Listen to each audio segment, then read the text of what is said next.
Baik, selamat pagi. Jadi nama saya Ida Bagus Putuangga Permana Saputra dengan NIM 1800120. Dan saya mahasiswa dari ITB Stikom Bali. Jadi di sini saya akan menjelaskan tentang teknik pengambilan sampel. Yang pertama ada pengertiannya. Teknik sampling adalah cara untuk menentukan sampel yang jumlahnya sesuai dengan ukuran sampel yang akan dijadikan sebagai sumber data sebenarnya, dengan memperhatikan sifat-sifat dan penyebaran populasi agar diperoleh sampel yang representatif. Maksud dari populasi di sini adalah kumpulan dari beberapa individu. Dan sampel representatif itu adalah sampel yang tepat. Jadi agar kita memperoleh sampel yang tepat. Pengambilan sampel ada bermacam-macam. Secara garis besarnya ada dua, yaitu probability sample dan non-probability sample. Pengertian probability sampling merupakan metode pengambilan sampel secara random atau acak. Dengan cara pengambilan sampel ini, seluruh anggota populasi diasumsikan memiliki kesempatan yang sama untuk terpilih menjadi sampel penelitian. Selanjutnya, probability sampling juga ada macam-macamnya. Yaitu yang pertama, ada pengambilan sampel acak sederhana. Yang kedua, pengambilan sampel acak sistematis. Yang ketiga, pengambilan sampel acak berstrata. Yang keempat, pengambilan sampel acak berdasar area. Yang kelima, teknik pengambilan sampel acak bertingkat. Selanjutnya, pengertian dari pengambilan sampel acak sederhana, yaitu simple random sampling, yaitu teknik penarikan sampel menggunakan cara ini memberikan kesempatan yang sama bagi setiap anggota populasi untuk menjadi sampel penelitian. Cara pengambilannya menggunakan nomor undian. Contohnya, pengambilan sampel metode acak sederhana. Dalam suatu penelitian dibutuhkan 30 sampel, sedangkan populasi penelitian berjumlah 100 orang. Selanjutnya, peneliti membuat undian untuk mendapatkan sampel pertama. Jadi sistemnya di sini maksud dari contoh ini adalah seperti kita arisan ya. Yang selanjutnya, pengambilan sampel acak sistematis. Metode pengambilan sampel acak sistematis menggunakan interval dalam memilih sampel penelitian. Misalnya, sebuah penelitian membutuhkan 10 sampel dari 100 orang. Maka jumlah kelompok intervalnya 100 dibagi 10, yaitu 10. Jadi setiap 10 orang selanjutnya akan dijadikan sampel. Selanjutnya, pengambilan sampel acak berstrata. Metode pengambilan sampel acak berstrata mengambil sampel berdasar tingkat tertentu. Misal, penelitian mengenai motivasi kerja pada manajer tingkat atas, manajer tingkat menengah, dan manajer tingkat bawah. Proses pengacakan diambil dari masing-masing kelompok tersebut.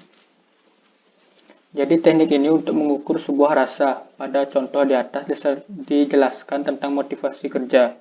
Motivasi kerja tersebutlah yang akan kita ukur menggunakan teknik sampel ini. Selanjutnya ada cluster sampling adalah teknik sampling secara berkelompok. Pengambilan sampel jenis ini dilakukan berdasar kelompok atau area tertentu. Misalnya penelitian tentang kepuasan pasien di ruang rawat inap, di ruang IGD, dan ruang poli di RSA, dan lain sebagainya. Selanjutnya ada teknik pengambilan sampel acak bertingkat. Proses pengambilan sampel jenis ini dilakukan secara bertingkat, baik itu bertingkat 2, 3, atau lebih, misalnya dari kecamatan, lalu ke gugus, ke desa, RT, RW. Jadi perbedaan cluster sampling dan multi-stage sampling adalah cluster sampling untuk populasinya yang lebih kecil, sedangkan multi-stage sampling ini digunakan untuk populasi yang lebih besar. Selanjutnya ada non-probability sampling.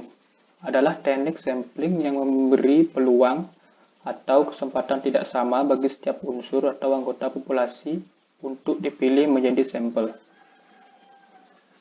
macam-macam non-probability sampling. Yang pertama ada purposive sampling, yang kedua ada snowball sampling, yang ketiga ada accidental sampling, yang keempat ada kuota sampling, yang kelima ada teknik sampel jenuh. Yang pertama ada purposive sampling. Purposive sampling adalah teknik sampling yang cukup sering digunakan. Metode ini menggunakan kriteria yang telah dipilih oleh peneliti dalam memilih sampel. Contohnya saja penelitian tentang nyeri pada pasien diabetes mellitus yang mengalami luka pada tungkai kaki. Maka kriteria inklusi yang dapat dipakai antara lain, penderita yang pertama, penderita diabetes mellitus dengan luka gangrene, yaitu atau luka pada tungkai kaki. Yang kedua, usianya 18-59 tahun. Yang ketiga, bisa membaca dan menulis. Sedangkan kriteria eksklusinya, penderita diabetes mellitus yang memiliki penyakit penyertaan lain, seperti gangguan ginjal, gagal jantung, nefropati, dan lain sebagainya. Jadi kriteria inklusi itu kriteria yang dari dalam, sedangkan eksklusi itu yang datangnya dari luar. Contohnya saja yang eksklusi ini, yang itu memiliki penyakit penyertaan lain. Selanjutnya, snowball sampling. Snowball sampling adalah teknik pengambilan sampel berdasarkan wawancara atau korespondensi. Metode ini meminta informasi dari sampel pertama untuk mendapatkan sampel berikutnya. Demikian secara terus-menerus hingga seluruh kebutuhan sampel penelitian dapat terpenuhi. Metode pengambilan sampel snowball atau bola salju ini sangat cocok untuk penelitian mengenai hal-hal yang sensitif dan membutuhkan privasi tingkat tinggi. Misalnya tentang penelitian kaum waria, penelitian penderita HIV, dan kelompok khusus lainnya. Selanjutnya ada accidental sampling. Pada metode penentuan sampel tanpa sengaja. Sengaja ini, peneliti mengambil sampel yang kebetulan ditemuinya pada saat itu. Penelitian ini cocok untuk meneliti jenis kasus penyakit langka yang sampelnya sulit didapatkan. Contohnya, seseorang diambil sebagai sampel karena kebetulan orang tadi ada di situ, atau kebetulan dia mengenal orang tersebut. Kita ingin meneliti pendapat masyarakat tentang kenaikan harga atau keluarga berencana, maka pertanyaan yang diajukan kepada mereka yang kebetulan yang dijumpai di pasar atau di tempat-tempat lainnya. Selanjutnya ada kuota sampling. Metode pengambilan sampel ini disebut juga kuota sampling. Teknik sampling ini mengambil jumlah sampel terbanyak sebanyak jumlah yang telah ditentukan oleh peneliti. Kelebihan metode ini yaitu praktis karena sampel penelitian sudah diketahui sebelumnya. Sedangkan kekurangannya yaitu bias penelitian cukup tinggi jika menggunakan metode ini. Teknik pengambilan sampel dengan cara ini biasanya digunakan pada penelitian yang memiliki jumlah sampel terbatas. Misalnya penelitian pada pasien lupus atau penderita penyakit tertentu. Dalam suatu area terdapat 10 penderita lupus, maka populasi tersebut dijadikan sampel secara keseluruhan. Inilah yang disebut sebagai total kuota sampling. Teknik sampel jenuh. Teknik sampling jenuh adalah teknik penentuan sampel yang menjadikan semua anggota populasi sebagai sampel, dengan syarat populasi yang ada kurang dari 30.